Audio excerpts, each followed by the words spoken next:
This gentleman that we've got here is responsible for signing some of the biggest names that have ever played for Arsenal. Jerome Anderson is in the building. Did you feel the change between Arsenal and Wenger? This is about a man that literally gave his life to Arsenal Football Club. He was always incredibly loyal to his players and to the board. Was he too loyal? Charlie introduced me to a 15-year-old David Rocastle. Oh, wow. He brought him into my office one day and he went, listen, I want you to look after him like a dad. Sorry, every time I speak about David, I find it, even to this day, very, very difficult. I personally take my hat off to the manager and the players. The players needed help in January, not just the fans. I don't know if that story's ever come out.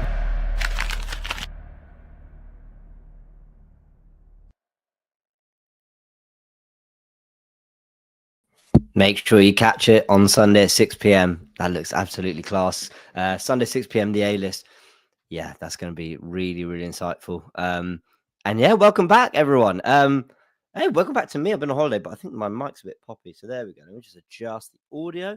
I've been away, and now I'm back, and we've got some transfer stuff to talk about. We're going to talk about Jerrel Hato. We're going to talk about Rodrygo. We're going to talk about a few things. Get your comments in. Could be half an hour, could be an hour. We're just going to waffle on, and we're just going to catch up on what's been going on today. Sorry, I'm speaking until it's my first live for a little while. Yes, James is back again. Haven't seen you for a while. I'm here. Don't you worry about that. I've made it too quiet now. People say I've made the mic a bit too quiet. Hopefully that's good now. And yeah, it's funny. It's funny seeing you all try and guess. I hope it's Turkish. If Robbie needs a break, bless him. Hope it's James is Turkish. I think it's Lee. It's hilarious. It's not Turkish. You lot trying to guess. Fair play. Maybe the thumbnails are. Yeah, it was a little game. Every time we go live at 7, right? James, what's up with your hair these days? You know, people keep getting on to what's wrong with it. It's receding. I'm just trying to, bring it forward a little bit. And what's wrong with it? I've grown it out. Is that a problem? No, I mean, maybe. I don't know. Anyway, sorry I'm a bit late, by the way. That's because I thought I'd set up some masterful lighting in this room, and I haven't. So anyway, I'm just using the windows lighting. But there we go. Right, we got loads to talk about. So here are the headlines. Well, you can see the title, right? Sorry. I like the hair, windswept. Thank you. I appreciate you, CW, as well. Yeah, lay off. Yeah, come on, man. You'll be so harsh on me. There we go. Okay, where are we? The headline, the title of the show. Fabrizio Romano said that Arsenal want Jerrel Hato. Arteta also loves Rodrygo. That comes from The Athletic. And obviously there's some stuff around Leroy Sane and other stuff too. I'm going to hide the comments for a sec while I just go through some of the news. It's only because I'll get distracted. I'll keep looking and then I won't get through my point. And then people are watching this back like, okay, great. But James, can you just sort of tell us what you're trying to tell us? So let's go through it all. I think we have to start with this Fabrizio Romano, Jerrel Hato stuff because it's so fresh. And it's quite surprising. So here we go. Fabrizio Romano tweeted. By the way, Fabrizio Romano went through a stage of like being the transfer guy. So then people hating because when you get to the top, people hate on you. To actually being like really on it with Arsenal news, to be fair. And fair play to him. I think for the last few years, he's been incredibly reliable on the Arsenal front. I'm not saying he isn't on others. I'm just talking about following Arsenal transfer rumours. I've always, everything has sort of had to come out and say I've been impressed with how accurate he's been, quite frankly. Anyway, so he tweeted that Arsenal, after Chelsea, have called to be informed on Jerrel Hato's situation. Then talks about Gyokeres' exit conditions under the clause, Sane being on the verge of Galatasaray, and Man City are pushing to secure spare knee pan. I think we should talk about the knee pan thing in a little bit. But Arsenal want to know about Jerrel Hato's situation. He wasn't the only one who said it. I think there was like a Chelsea account that tweeted about it. But this is exactly what we said on YouTube. Since the deal for Howson did not happen, both Arsenal and Chelsea remain interested in Hato. In the last week, after Chelsea, also Arsenal started calling to be informed on the conditions of the deal. Arsenal want a talented defender. I think we've got quite a lot of them. Now, I'm pretty sure someone else. Chelsea HQ. Oh no, they're just quoting Fabrizio Romano. So Arsenal made contact for Jerrel Hato. And what do we know about him? I think he's 18. Let's see. 19 now. He's 19. He's what? 6 foot. He's a centre back / left back. He's left footed. Plays at Ajax. He's been a first teamer since age 17. I might be wrong. I think he might have even worn the armband at some point. So he's a centre back / left back. This last season alone, looking at some of his numbers, he played 31 games. He actually got 6 assists and 2 goals, which from centre back / left back is not bad numbers whatsoever. Oh, there's an advert. There's a Burger King advert playing. What? There we go. There's a Burger King advert while I was trying to look at transfer marks. Although that's now made me hungry. I don't know if you heard that on the mic. He's played more left back, I think, this season, if I'm not mistaken. Jerrel Hato. Well, that's what it looked like transfer mark was trying to tell us before the Burger King advert interrupted it. Okay. Right. I can see a world in which signing a left back makes sense. Left back / centre back. I can see it. But while I think we need a defender, I'm not sure this is the avenue to go down. Here's my thing with it. If we make our way from left back through to right back, because I think that will make my point best. At left back, you've got Lewis Skelly, who, okay, might move into midfield. You've then got Calafiori, who, okay, is maybe better as centre back. You got Jakub Kiwior, who, okay, might leave. But all the recent reports and rumours are saying, no, he's going to stay. Arsenal going to keep him. And you know what? I hope he's rewarded with more game time from a rotational perspective, not just coming in when Gabriel's not fit. Then you got Gabriel. So you got 4 left-footed defenders there. Then your right-footers are William Saliba, who plays centre-back. Then you go along, again, you've got Ben White. I think if there's an injury at centre-back to William Saliba, Ben White, out of him, Tomiyasu and Timber is the most likely to come in at centre-back. But you've got Tomiyasu and you've got Timber. So that is an incredibly balanced set of defenders. Incredibly balanced. You've got, what I count there? I think everyone bar Lewis Skelly can play centre-back. Every single one of them. So 7 can play centre-back. You've got the invert with a Timber and a Lewis Skelly and a Ben White. You've got the overlap with a Ben White and a Calafiori. You've got class on the ball. You've got presence. You've got physicality amongst all 8 of them. So we're really covered there. But we saw last year that I couldn't quite believe Tierney, Zinchenko and Kiwior were all still a part of the squad. Or Zinchenko I could actually. So maybe Tierney and Kiwior. But they ended up playing some football. So it's clearly an area that Arteta wants depth in. Now, I don't mind adding to those players because I think Tomiyasu, I don't think he's going to be available to play till about October, November, quite frankly. Ben White has just had an injury hit season with surgery, but hopefully he comes back better. Hopefully what he just had was Thomas Partey's 23-24, where we barely saw him. He played a little bit of football here and there, but ultimately injuries ruined his season. He came back for the end, but he wasn't quite at his best. Though I thought Partey did well at the end of 23-24. And actually, having had that kind of off year, he kind of came back and was completely fit and ready to play because availability before this season wasn't in question for Ben White.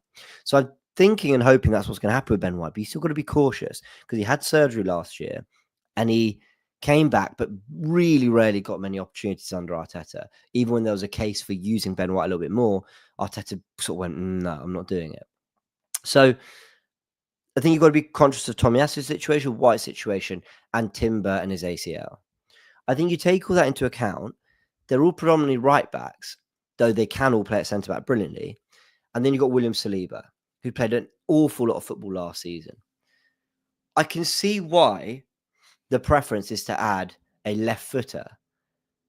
But I think unless you're adding a left back who is a pure marauding, overlapping, creative left back to support, facilitate a Rodrygo type inside forward, who I think Rodrygo, everyone who kind of watches him, everyone knows what, the best of Rodrygo say he's better on the inside. He's not really a touchline winger.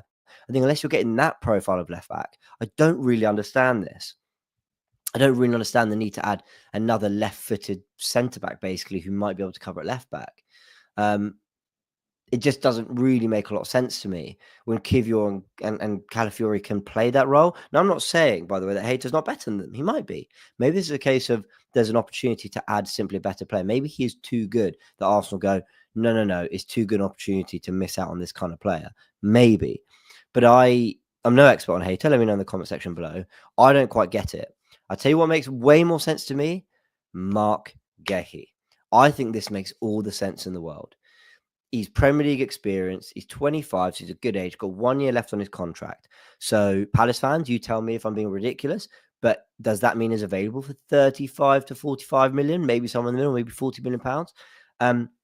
You can then ease Ben White, Timber, and Tomiyasu into the season because I think Guehi could cover at right back, tucking into kind of the back three as we do in build up. He could definitely cover for Saliba at centre back, who I think has played so much football. We want to be able to rotate a little bit. He's also comfortable as a left centre back and predominantly plays there in the left of a back three for Palace. So you've got a lot of cover in one experienced player who, weirdly, because of his contract situation, might be cheaper than Jerrel Hato.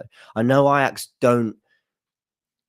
don't command excessive fees. It's never, as far as I'm aware, it's never really been their style. We paid 38 million, I think, for Timber. Would have happily paid 55. I think he's aged that well as a signing, even with the injury. But I think with Jerrel Hato, there will be more of a pressure to get those kind of that 50-55 million pound fee for him. We were willing to pay 50 million for Dean Howson. That was the release clause. I think if we're going to add a defender, by the way, I don't think that should be a priority. I think that should be a if we can. I'd almost rather keep Zinchenko another year and have him as like the 9th defender, and then you're sort of really covered. And then Partey or Rice could play at the back, especially with the arrival of Zubimendi. So you're really covered there already with this kind of current squad. But I would opt to sign a Marc Guehi if and when we've done all the other business we need to. But Romano's saying that they've made a call to understand the terms of the deal. Does it feel like also stuff is getting out there a little bit earlier than it has in recent windows? It feels to me like Arsenal were very kind of closed off. There was the odd rumor here or there.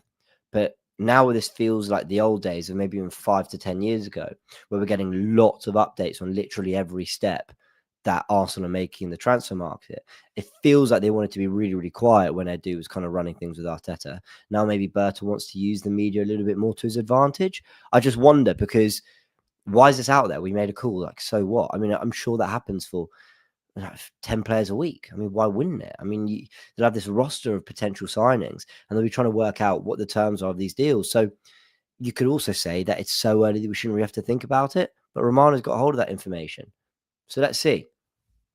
Let's get your thoughts on all this. Forda, good to see you, mate. Hope you're well. Everyone go check out Forda on Football's channel.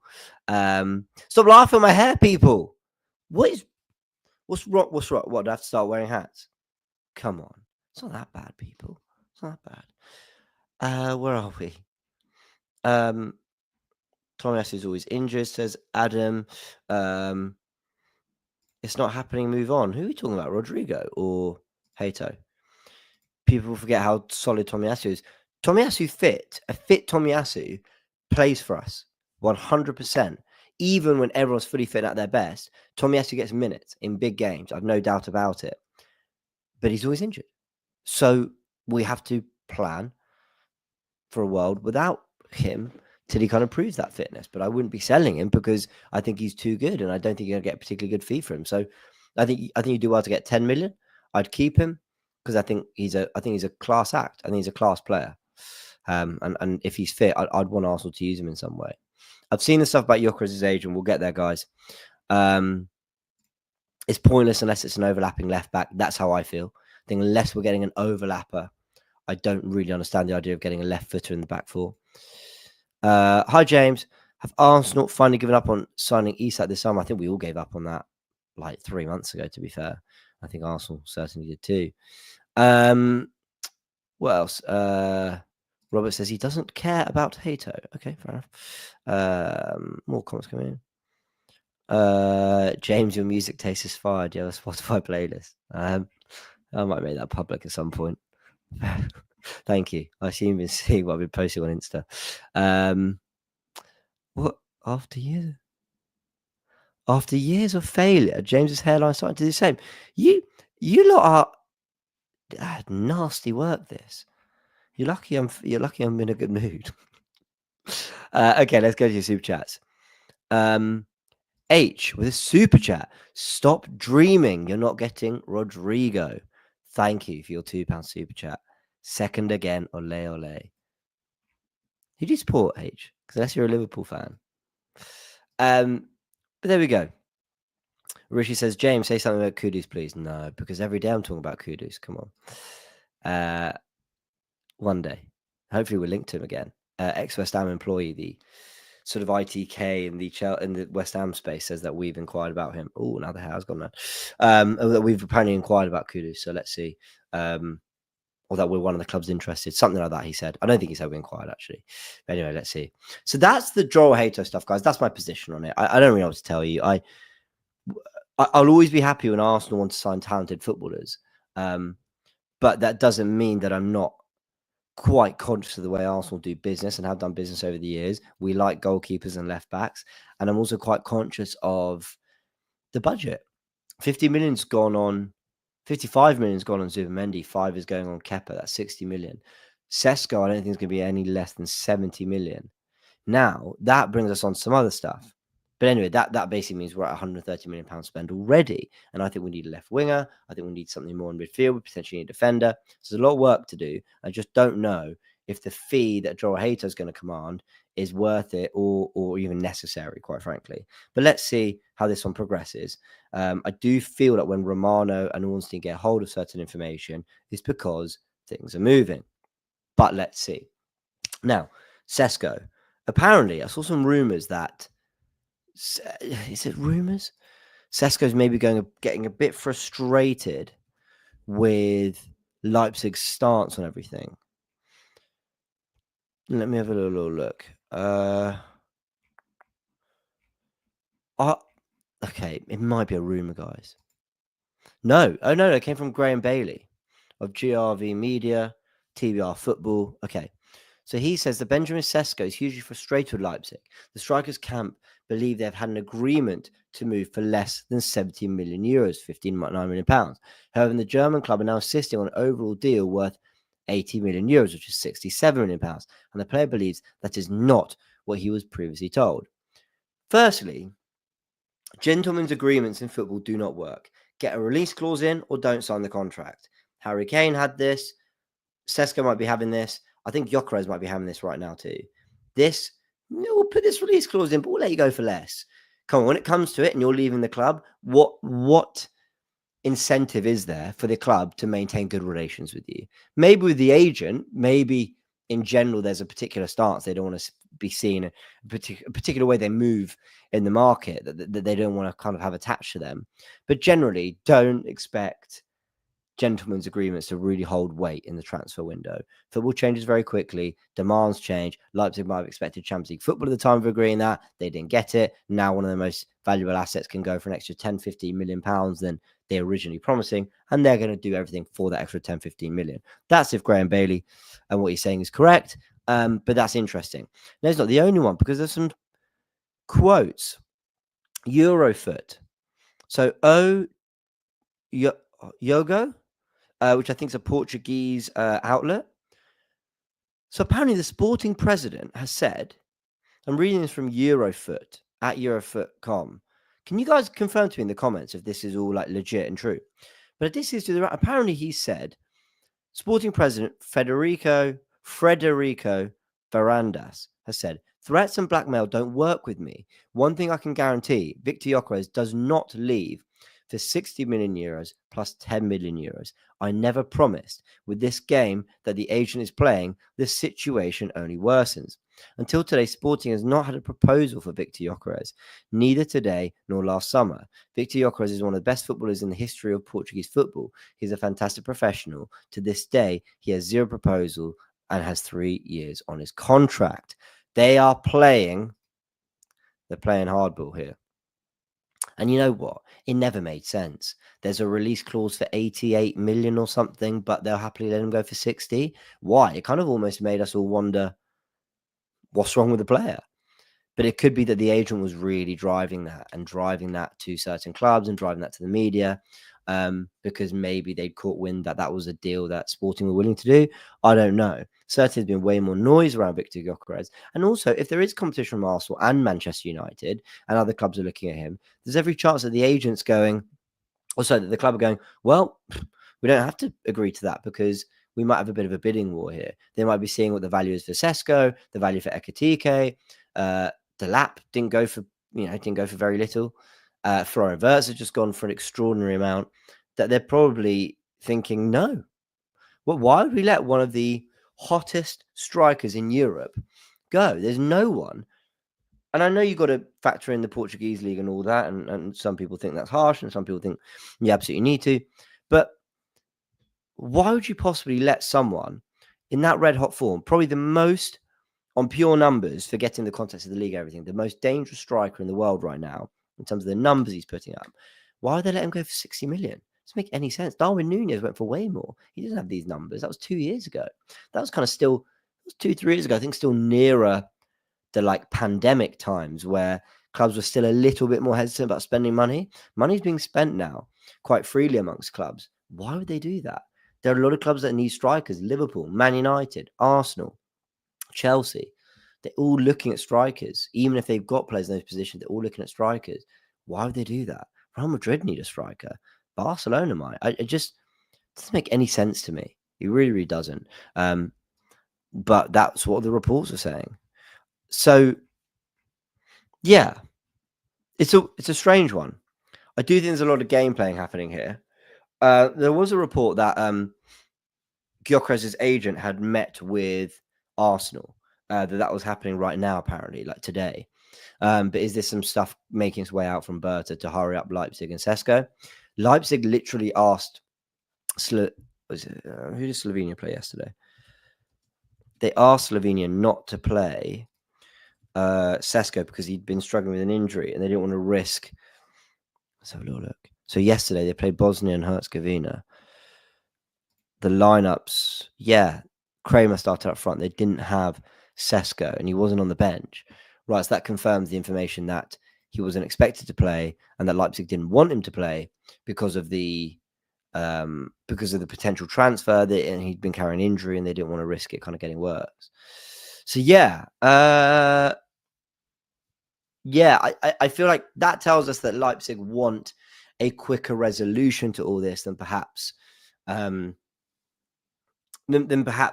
is being suggested with this whole kind of rumors and reports of frustration from Sesko's camp and everything. But yeah, I don't know what to make of this, guys. I don't know if Leipzig are just playing hardball, if they're just trying to squeeze out what they can, but ultimately they'll let him go for a lower fee than the release clause. You've got to wonder why Sesko even signed this new deal. He only signed for Leipzig the year before. So he must have at least had 2-3 years left on his deal. Why did he do this? He had a release clause of 50-something million last summer. He could have just said, I'm staying at Leipzig. Please don't activate the release clause, guys, because, but next year I'll be able to make the move. I don't know why he did that. Arsenal was supposedly willing to pay the release clause a year ago. So I don't really get it. I do think footballers make some weird decisions on the contract front sometimes, but then I couldn't possibly understand what it's like to get that kind of level of pay rise. The other thing to consider is that you never know if something might happen, you break your leg, your career's over, and you kind of wish you had that contract as some sort of, insurance. So, yeah, I don't really know why he signed that new deal, though there are some reasons there, I suppose, I've alluded to. And now Arsenal's going to have to negotiate with Leipzig and Sesko going to have to be patient. Right, guys, because of hay fever and all sorts, I'm just going to quickly run and grab a tissue. I'll be 1 sec. 1 minute, I'll be away. Don't leave the stream. Send in your comments and super chats. I want to know what you all make of all this stuff. And then we're going to talk about Leroy Sane and Rodrygo as well. So bear with me. I will be back.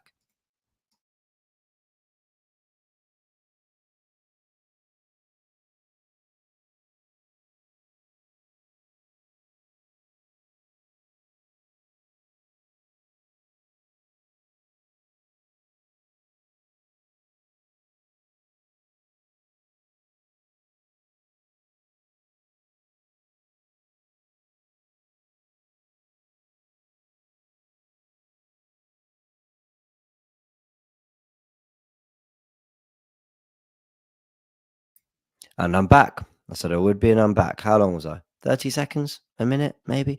Yeah, let's go through your super chats. Notice says, Saliba is going for Rodrygo. This is why we're shopping for a defender. Okay, I'm not going to say, no way. That's definitely not happening. But there's always a lot of noise and PR around Real Madrid. There's always a lot of media. They've just signed Dean House on 50 million.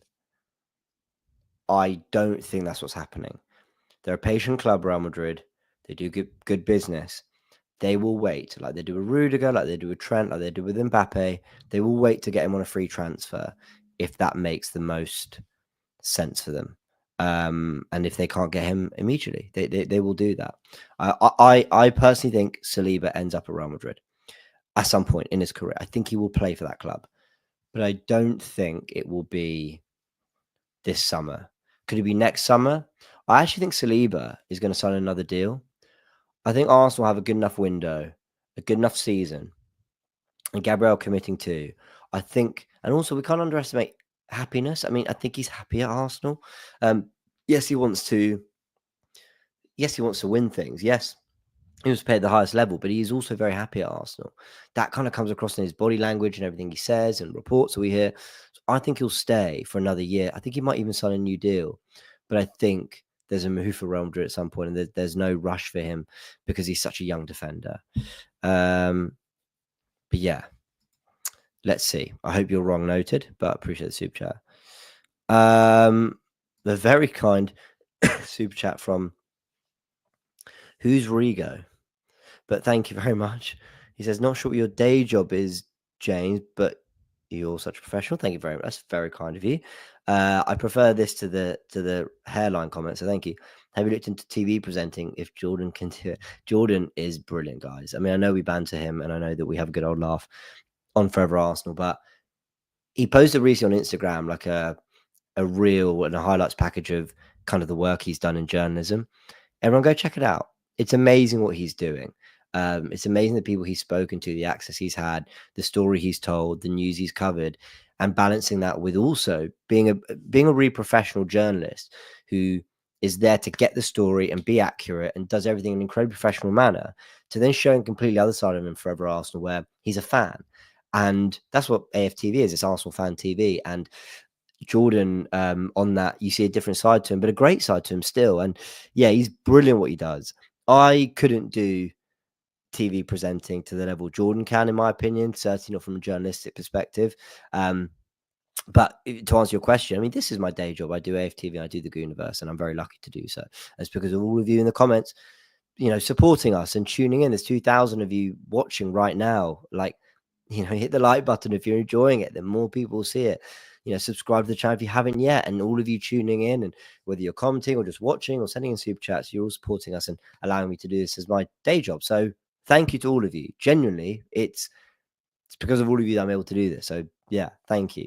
And thank you for the very kind comments. It's very, very sweet. There's a super chat from True Gunners TV. Says, different transfer winners, same old Arsenal. Call me pessimistic, but it's hard to be optimistic for next season when other clubs are making serious moves and we're still trying to decide which striker to sign.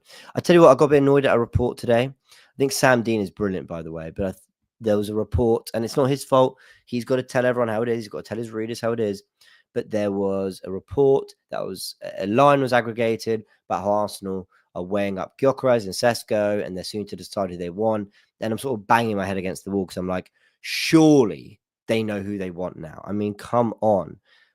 This must now be a case of actually the media just don't have all the info on where we are with each deal, because I don't believe this is we're deciding, we're just figuring it out.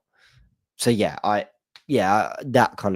those kind of reports I'm just getting a bit bored of, but just I don't blame any journalist who comes to that. They've got to update their readers and people on what's going on. If that's still the situation, that's still the situation. They can't make it up. I'd rather they be accurate but boring than really, eccentric and, giving us kind of really, big headline scoop supposedly that turn out not to be true. So yeah, there is still a lot of, what are Arsenal going to do? They're still yet to choose. But let me say this though. Anyone who City, Liverpool, United, Chelsea, yes, they're all moving quicker than us, absolutely. But I don't think we're moving slowly. I'm a good month away from worrying about the pace at which Arsenal are doing things. I don't think they're going to report back for pre-season till the start of July, which, is the 11th of June now. So I'm still quite calm, but I am almost on this like calm. And then as we're approaching, later in the month and the start of July, if then we haven't done anything, I will escalate into panic because this is a huge window. And if we are still at the end of June, undecided on strikers, negotiating with Leipzig, Gyokeres has gone to Man United, so someone's been taken off the table. Delap's gone. Ekatika will probably go as well. And we're finding the striker market really start to narrow in. Rodrygo maybe chooses to stay at Real Madrid. Zubimendi and Kepa are only signings. I'll start to be pretty pissed off at that point. But we're not there yet. So I'll remain patient. I will remain patient just for now. Okay, guys, let's go into some of the other stories. All this to say that basically I'm not that. Check Madrid zone. Rodrygo benched for the Club World Cup. Okay, let's have a little look at that. Madrid. When does it start? Madrid zone. There it is. Confirmed. Xabi Alonso plans to make Franco Mastantuono a starter immediately. That's why Xabi told Franco that he needs him to join immediately and not wait until January. He will be the team's right winger. Wow, okay. They've aggregated that from Diario AS. Can I say, there is so much information that makes its way out about Real Madrid to their aggregators and to the press and Spanish media. I mean, can you imagine like Arsenal signing? By the way, I'm not saying, Real Madrid should be like us. Look what they've achieved. Look what they do. Look at the standards they have, okay? I'm not being critical. But I couldn't ever imagine Arsenal signing Zubimendi and going, there being a report, he will be the starting six. Partey will be on the bench and Zubimendi will be the midfielder Arteta places all importance on. That's why he had to bring him in early. Do you know what I mean? You just wouldn't get those reports around Arsenal. So yeah, Rodrygo looks like he's going to be on the bench if that report's to be believed. But let's see. The Club World Cup starts Sunday the 15th. Yeah. All right, 4 days. Al Ali versus Inter Miami. Messi. I'm excited to see how he does on who would he play? Who's one big club he'll play? All right, Porto. If they go through, I'll be really interested. They've got Palmeiras and Al Ali in their group. I'm low-key kind of intrigued in this about this tournament. What channel is it going to be on? What channel is the Club World Cup on? DAZN. Brilliant. Is that in the UK? Sorry, people. I know you probably don't care. I care. TNT. Oh, in the US. Oh, Channel 5. Really? Channel 5 in the UK. Okay, all right. Well, I'll take that. Brilliant. Cool. I'll watch on Channel 5. Love to see it. That's interesting. Yeah, I'll keep an eye on that. And then what happens with Rodrygo will become quite apparent throughout that competition. Can you also stop talking about my forehead and my you lot are too funny. And thank you, Mohammed, for confirming. Yeah. Okay, that's really good to know. Fine. All right, the other news, guys, let's go through it because I've got it all bookmarked. Okay, so this game aggregated again via Madrid zone. I really should follow them, shouldn't I? Go on while this Rodrygo stuff's happening. So Mario Cortegana, I talked about this in a 10-minute reaction on the Gooniverse 2, with 232,000 followers on X, is the Real Madrid and covers Real Madrid in the transfer market for The Athletic, is a colleague and correspondent along with David Ornstein.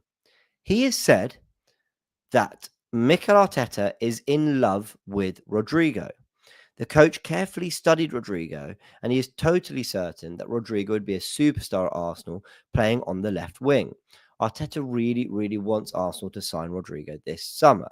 Now, newsflash. Manager wants one of the best wingers in the world. Cool. One way to look at it. Other way to look at it is The Athletic have got hold of a piece of information. Now, maybe with media outside of the UK, it operates differently. But whenever Ornstein or Gunner blog or whatever get some kind of information, which is why I find Ornstein constantly mentioning Anthony Gordon interesting, whenever they get information and it starts to make its way out, things tend to pick up pace. Not always. We were linked to 2 young Greek players last week, and nothing's kind of moved quickly on that. But with Kepa, it certainly has. With Havertz 2 years ago, it certainly did. It tends to, in the Athletic, get hold of something. Okay, there's really something to it. Not always. I think TalkSport and Alex Crook were at the forefront of the Aaron Ramsdale pursuit, if I'm not mistaken. And yeah, different people. Romano was the guy for Trossard. So yeah, different journalists get hold of different information. Don't get me wrong. Charles Watts was at the forefront of Thomas Partey. But yeah, interesting. Athletic have got some information here on quite how Arteta feels about Rodrygo, which isn't just he rates player massively, wants to add him. It's like they're making out he's desperate to sign him, basically. Now, aren't we all? Now, my thing on Rodrygo is that if you can get him, I think that's your difference maker signing. That is your... I'm going to ask you all in the comment section. Samuel Mockbell's brilliant, by the way. Selective. Yeah, you're right. If Samuel Mockbell he did the Zubimendi, right? So there's lots of them have been at the forefront of different bits of news, but Samuel Mockbell's been elite recently. Let me ask you in the comments, genuinely, who's a better player, Florian Wirtz or Rodrygo? I'm not asking that with any bias. I don't watch enough European football, and they're 2 very different players. The reason I asked that question is it might be the biggest move of the transfer window, Rodrygo.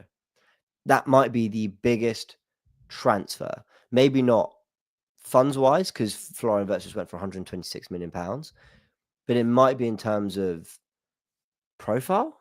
I don't know. Here we go. Interesting. JT says Wirtz. Okay, brilliant. Right, this is the kind of Wirtz, Rodrygo anytime. Wirtz is better, but different positions. Absolutely. Wirtz, Rodrygo. Rodrygo any day if he plays left wing. Wirtz. Rodrygo strikes the ball better. Cool. Thank you. I appreciate this. It's really interesting what people think. Mbappe. Yeah, fair enough. Look, I asked this. I asked this simply to say it will be one of the most high-profile transfers, whether it is or isn't. I'm willing to be patient on that one. If we start the season with Sesko, Zubimendi, Kepa, a new defender, something in midfield done, and Rodrygo is coming, and he does join eventually, I'll be happy to be patient on that one, because I think that's the best left winger on the market. And I think you do take your time if it means ultimately getting it done. But if it's not him, then we need to be quicker with what we're going to do. If he's not going to come, we need to know that sooner. But I suppose it's difficult. He needs to see his situation under Xabi Alonso at the Club World Cup. He needs to, maybe wants to fight for his place. He posted with the caption, happy, he said. So, yeah, it's difficult. Rodrygo has aspirations to play in the 10 role, says Cortez. Sure, but, and again, can we tweak the dynamics? I talked about this with Graham on a Tactical Insight coming out later this weekend. Can you tweak the dynamics to have Rodrygo moving on the inside a little bit more so you got an overlapper? And that goes back to what I was saying about the potential left back we should be signing. So, yeah, that's my thoughts on Rodrygo. But interestingly enough, there's a lot of comment. Mikel Arteta loves the player. Arsenal are looking into this. Conversations are happening. Hand of Arsenal's talking about it. If we sign Rodrygo, it'll be hand of Arsenal we talk about at the end of all this. Although I will give Florian Plettenberg some credit. He was pretty on it as well. So, okay. That's everything on the winger front. Well, except for this. Leroy Sane is going to Galatasaray. You can understand why. Someone said he's getting around 400 grand a week. Yeah, look, I don't think it made sense for him. It didn't make sense for us. Go be first team somewhere. You're still 29. Go see the world. Go play in the beautiful city of Istanbul. Go play for Galatasaray. Go experience a really incredible rivalry out there. Go try win another league title. And don't be a number 2 to Bukayo Saka or a backup in Arsenal squad. Would I have liked him as a backup? If we signed Rodrygo and Sesko and he just came in as a free, then sure. But by the way, that's just my opinion, because according to David Ornstein, Al Hilal, Arsenal and Fenerbahce are all keen, and Bayern did want to renew his contract. So actually, Leroy Sane was in demand from Arsenal and Bayern as well, staying in European football. Of course, Fenerbahce I mentioned there. But he's chosen Galatasaray now. Is it a money thing? I don't know. Maybe not. Like I said, go experience the world, go do other things. I don't think it makes sense for us. I don't think it makes sense for him. And yeah, I didn't really see the fit there, if I'm really honest, unless it was like a third attacker who came in. James, forget about Sesko. It's Osimhen. Well, we're not going for Osimhen. I think Galatasaray is still trying to sign him. I really thought Osimhen was going to end up at Chelsea. I can't believe that's not happened. Yeah, anyway, so that's that on the winger front. Only other thing to talk about that I do want to mention really quickly before we wrap up, Sven Nijpan's going to Man City. Guys, I'm low-key annoyed about this one. I really am. We wanted to get him in January. We couldn't do it. He's going to go to Man City and then be loaned out again. There was a feeling that if we'd signed him in January, which we were trying to do, he'd have played part in the first team squad. Now, look, I don't think an 18-year-old, who's not that established in European football, I don't think him not joining us is season-defining. I do want Arsenal to be better with picking up younger talent. I do want us to be picking up the Nijpans of this world so that in 2 years' time, he's an absolute gem. I also think it's a profile in the squad we really need. A left 8 that's more of a Tony Cruz, Thiago type central midfielder, though is creative, can do things in the final third, is good with both feet. I'm not saying he's going to get to the level of those players just mentioned, but that type of creative central midfielder without being a number 10. I just think that complements Odegaard really well. We need that type of player. And I think a youngster coming in would have been a really good fit because he wouldn't have expected to play all the time, but he could have added something different to the squad anyway. And, if your midfield options next season are Zubimendi and Partey, Rice and Marino, Odegaard, Waneri, and a Nijpan, maybe a Vieira. I know we're now talking about 8 players, but Nijpan, maybe play some academy football. Waneri covers out on the right. Fabio Vieira is kind of the more experienced of the 3. You got Dauman coming through. I'd have felt really, really good about that in terms of the range of ages to experience, to expectation of game time, to the positions they can cover. Waneri can then cover Saka more often out on that right. We wouldn't need that third attacker. We can focus on all the funds going towards our striker and left winger. So I just think there's a lot to be said for signing a Nijpan. But he's going to join Man City and probably go to Girona on loan. So I'm a little bit disappointed by that one, if I'm really, really honest. I just feel like we kind of wasted time in January. I mean, I know you can negotiate multiple deals at once, but yeah, a little bit frustrated about that one. Because supposedly his talent is right up there as well. All right, everyone. That's pretty much it on the transfer fund. We've covered everything. I hope you've enjoyed it. I know it's only been 40 minutes, not the regular hour, but that's just been me on my ones.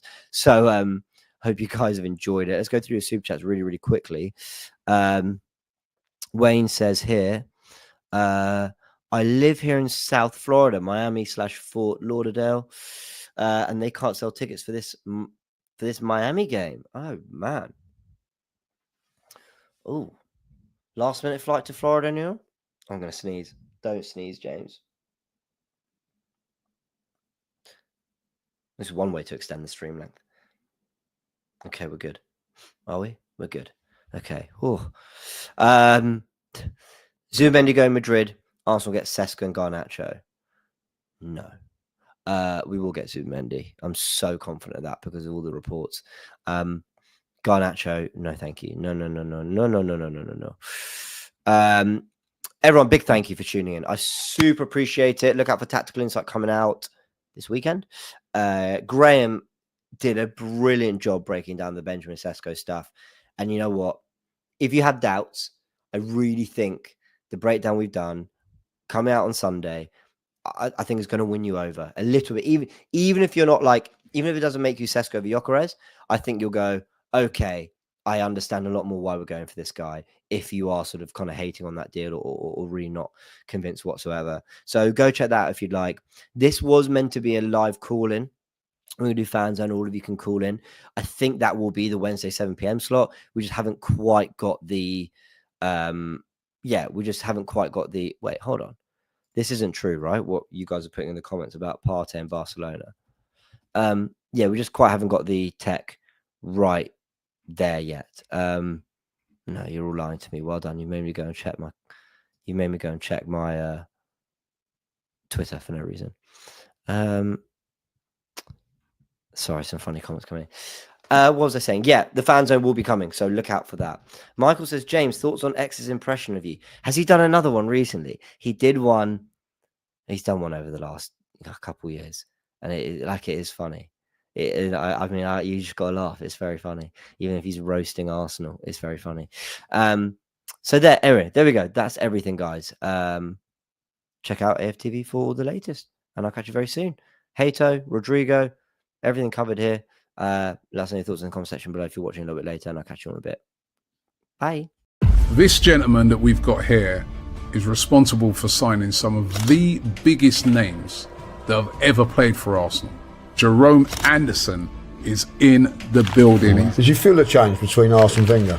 This is about a man that literally gave his life to Arsenal Football Club. He was always incredibly loyal to his players and to the board. Was he too loyal? Charlie introduced me to a 15-year-old David Rocastle. Oh, He wow. brought him into my office one day and he went, listen, I want you to look after him like a dad. Sorry, every time I speak about David, I find it, even to this day, very, very difficult. I personally take my hat off to the manager and the players. The players needed help in January, not just the fans. I don't know if that story's ever come out.